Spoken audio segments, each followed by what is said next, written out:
It is a very cold day in Nashville.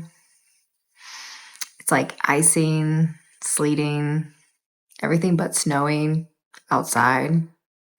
It's beautiful, but incredibly dangerous. Oof. And me being a southerner, I do not trust it. It is foreign weather for sure.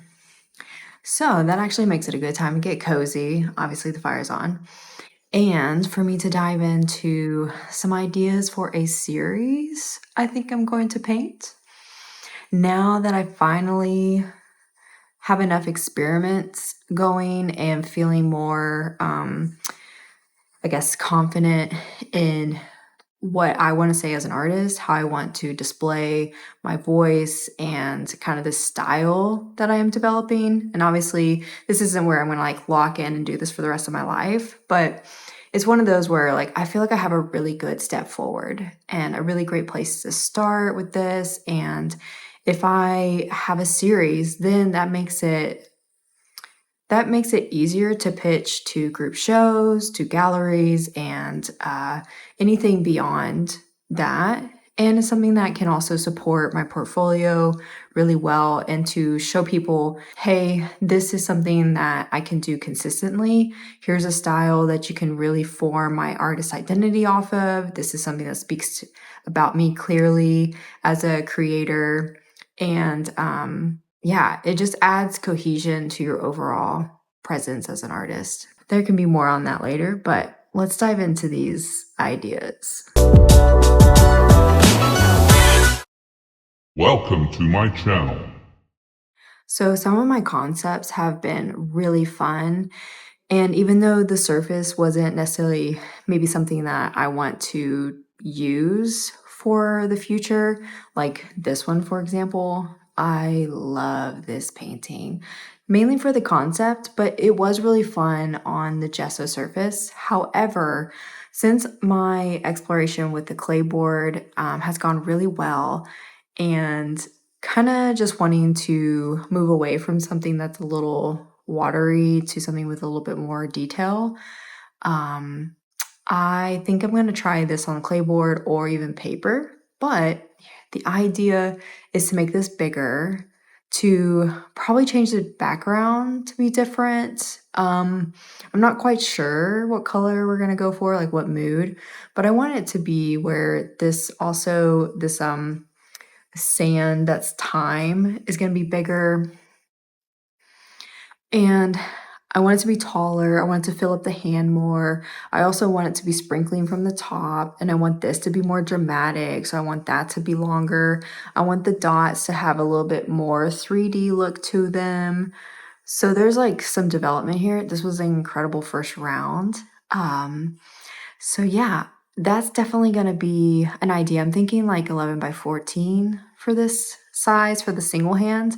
And then I do plan to do a double hand of holding the sand like this or something like that. And you have like an even bigger sand pile. Yeah, that'd be so cool. The other one that I'm going to be doing is called Generations. So I've already done a Generations piece, and this is like more second or third one of this concept.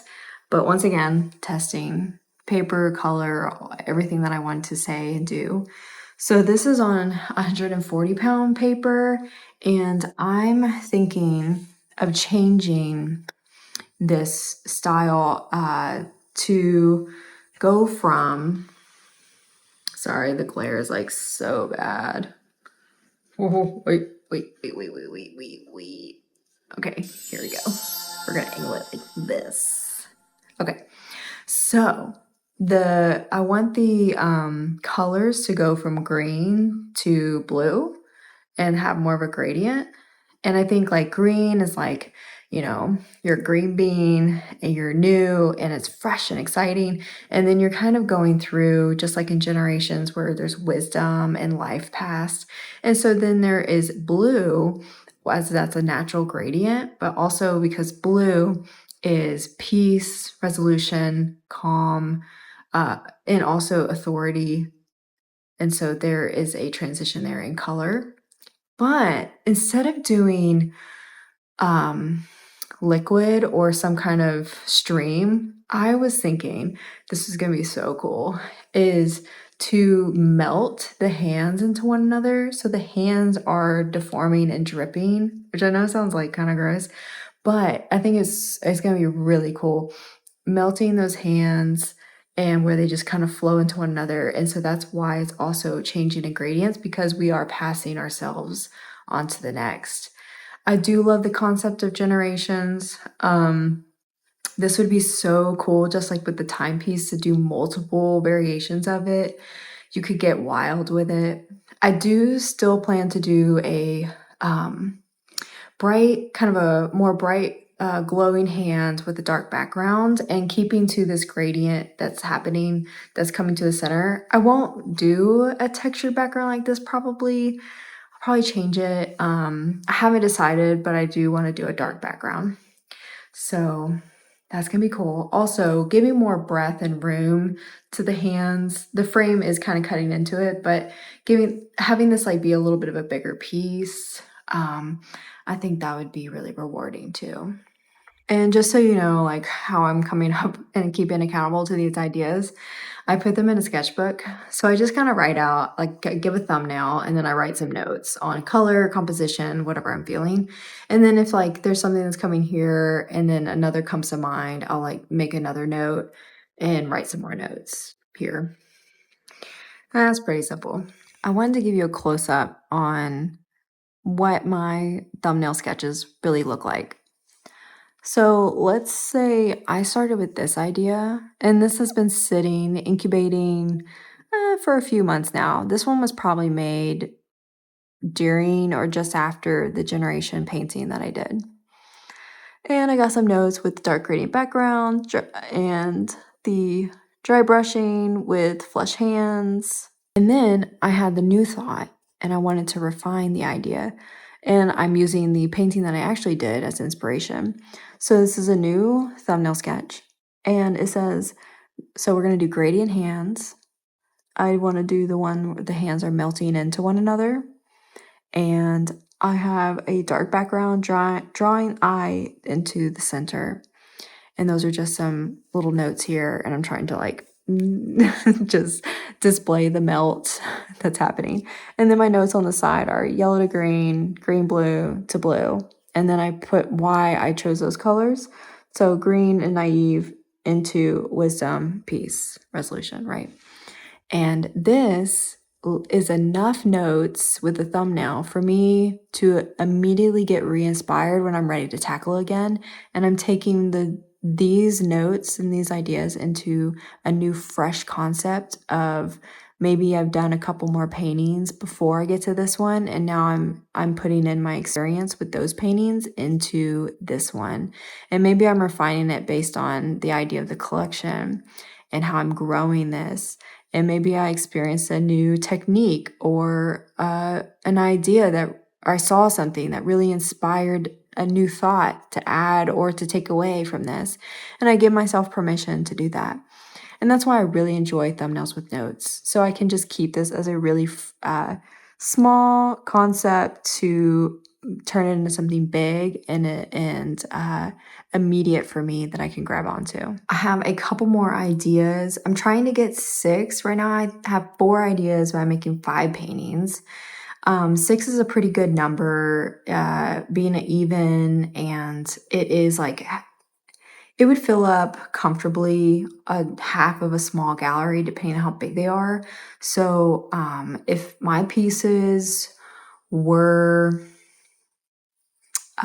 11 by 14, I would need like 20 pieces to fill up a gallery by myself. So 10 would be really comfortable.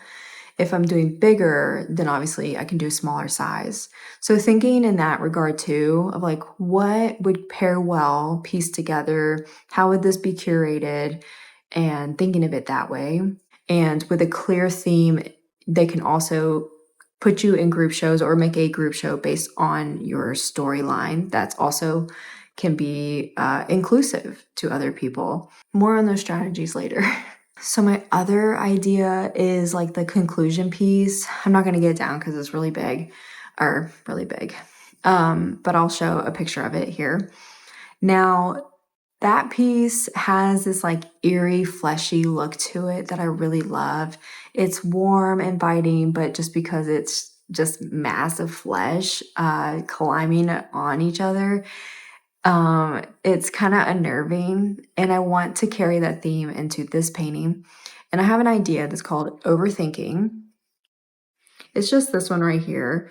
And what that one is a kind of a circle that are talking, just kind of having the same thing with conclusion, but they are also like intertwining and just kind of probably more of a mass that just goes around in a circle.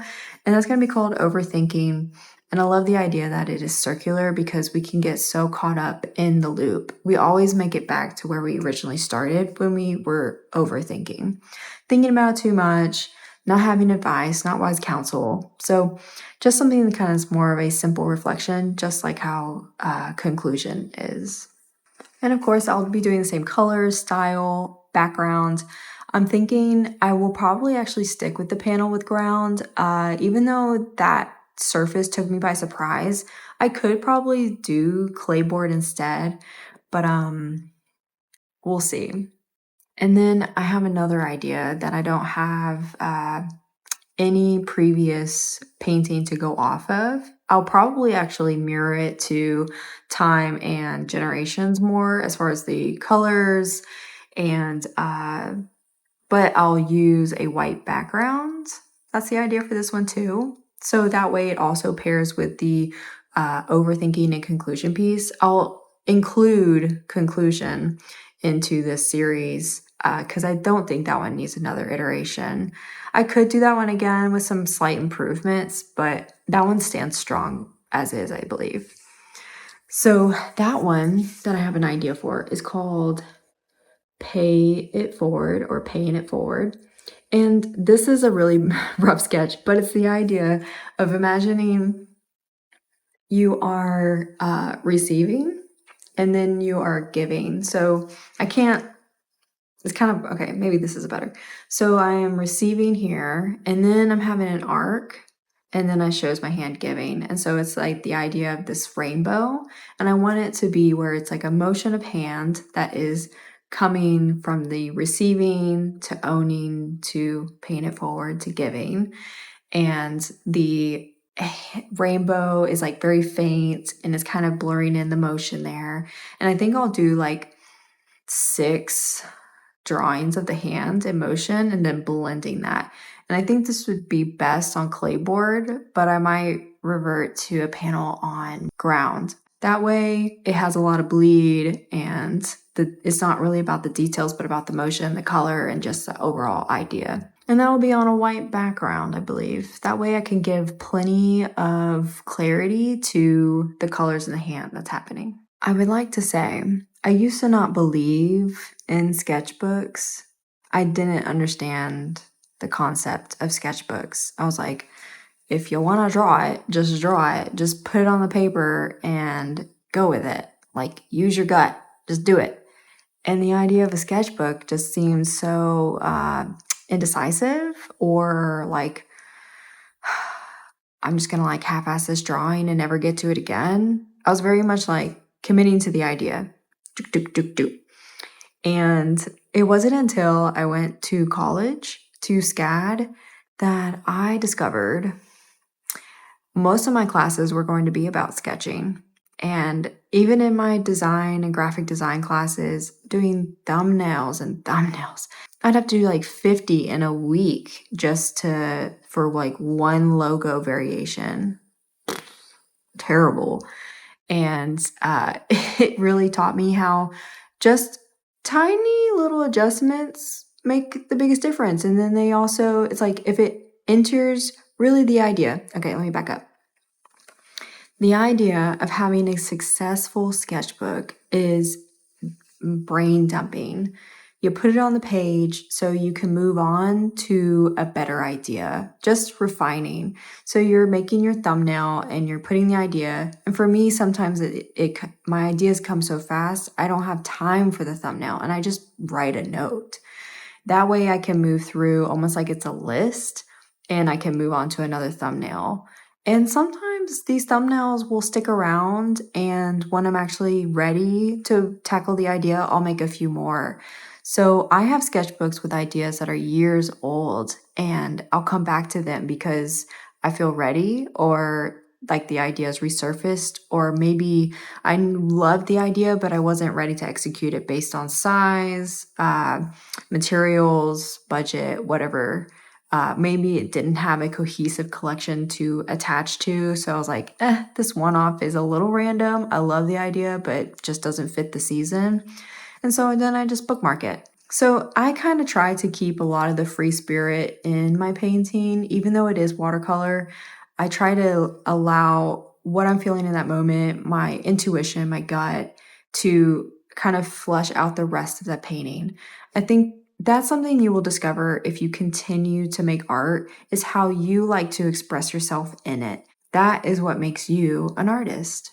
Is you're taking your craft and you're finding your self-expression, and you're able to tell a story of yourself or what's going around you, your environment, and that's incredibly important.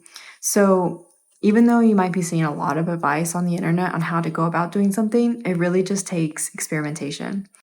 So yeah, just figure it out for you. But obviously, brain dumping, putting things on the page, moving through everything, I just find that incredibly important.